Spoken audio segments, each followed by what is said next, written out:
E aí, pessoal, bem-vindos de volta ao The Foundry pela Ford College. Bom, na nossa última explicação, nós mergulhamos na arquitetura de rede do FireDancer e entendemos o papel vital que ele joga na Solana. Mas a teoria, por mais brilhante que seja, é só metade da batalha. Hoje, a gente vai colocar a mão na massa e construir a ponte entre aquele design teórico incrível e o impacto real e mensurável dele. Vamos entender como ler os sinais dessa máquina. O que nos leva à nossa grande questão de hoje. Como a gente mede, de verdade, esse impacto arquitetural? Sabe, como nós traduzimos todo aquele papo de pipelining e paralelização em sinais concretos que você pode bater o olho e falar, ok, isso está funcionando. Porque, no fim das contas, uma arquitetura genial no papel precisa provar o seu valor com dados reais. Então, a nossa rota hoje vai ser a seguinte. Vamos passar pelo desafio da medição, dar uma olhada nas métricas essenciais, explorar os conceitos de rodovias e linhas de montagem, passar pelo nosso fluxo de diagnóstico e fechar com os próximos passos. Vamos nessa? Parte 1, o desafio da medição. É aqui que a gente transforma a arquitetura bruta em telemetria pura. Olha, todos nós sabemos que o FireDancer reduz absurdamente o overhead, mas dizer isso é uma coisa, provar é outra completamente diferente. O verdadeiro pulo do gato não é coletar uma montanha de dados soltos, mas sim escolher um punhado cirúrgico de métricas que contam a história exata de como o FireDancer está saindo. A gente precisa de observabilidade direcionada, pura e simples. E para isso, vamos para a parte 2, as métricas de eficiência essenciais. Pense nelas como os sinais vitais do nosso validador. Para não se perder num mar de números, a gente usa esse checklist aqui. São basicamente 5 sinais que importam. A taxa de transferência mostra a força bruta do sistema. A latência te diz quão rápido as coisas acontecem. O tempo de slot expõe se temos algum gargalo de processamento. A fila de workers é o nosso radar para pressões internas. E, por fim, a perda de pacotes, que é como a saúde geral da comunicação da rede. Tudo o que a gente precisa para montar os alertas perfeitos está aí.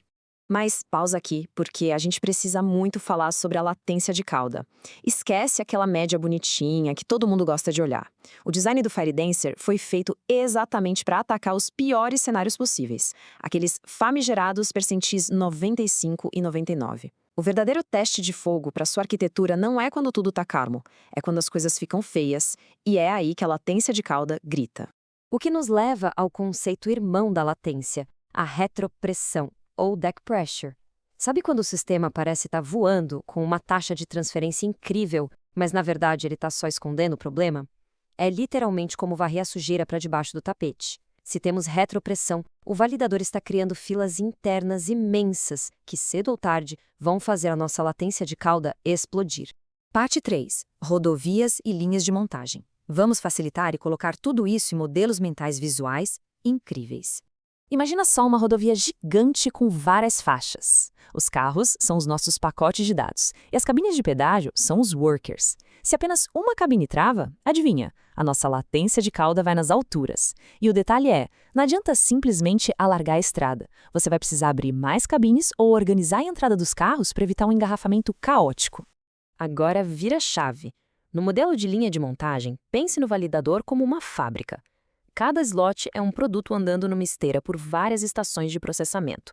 Se um worker em uma estação for meio lento, o estoque de produtos semi-acabados começa a se acumular. Nessa situação, a latência vira a medida exata de quanto tempo um item fica ali parado, esperando para ser processado. E é aqui que muita gente bate a cabeça.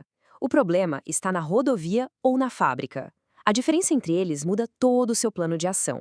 Saturação de rede, retransmissões, isso é rodovia, exige mudança de infra ou banda. Agora, se a CPU está fretando no talo e as filas no executor estão longas, é um problema de contenção local. O defeito está dentro da fábrica. O diagnóstico certo te dá a cura certa. Parte 4. O fluxo de diagnóstico em si. Observar, correlacionar, classificar e agir. Só entender as métricas não resolve. Para realmente fazer engenharia de ponta, você precisa de um fluxo disciplinado e repetível. A propósito, lá nos treinamentos da Ford College, a gente bate muito nessa tecla. Observar, correlacionar, classificar e agir. Esse ciclo de 4 passos é o seu feijão com arroz para resolver qualquer sistema complexo. Vamos lá, passos 1 e 2. Primeiro, você observa, coleta suas séries temporais e O mais importante, alinha os timestamps perfeitamente. O que a gente está caçando aqui são os sinais síncronos. Aquele pico maluco na fila de workers bateu no mesmo exato segundo que a sua latência P99 explodiu? Pronto, você achou onde está sangrando. Com isso em mãos, vamos para o passo 3, classificar. É a hora de bancar o detetive. Tá vendo uma taxa altíssima de retransmissão de pacotes? Claramente a culpa é da rede. Agora, se o consumo de CPU por worker está no limite e as aplicações estão demorando uma eternidade, sem dúvida alguma, o seu gargalo é a contenção no executor da máquina. Por fim, o passo 4, agir. Você sabe onde está o problema e o que ele é. Você ajusta o número de threads, talvez melhore o disco ou mexe na topologia, mas, muito cuidado, faça pequenas ações incrementais. Não mude tudo de uma vez. Você altera um parâmetro e volta para o início para observar se a bendita da latência de cauda realmente melhorou.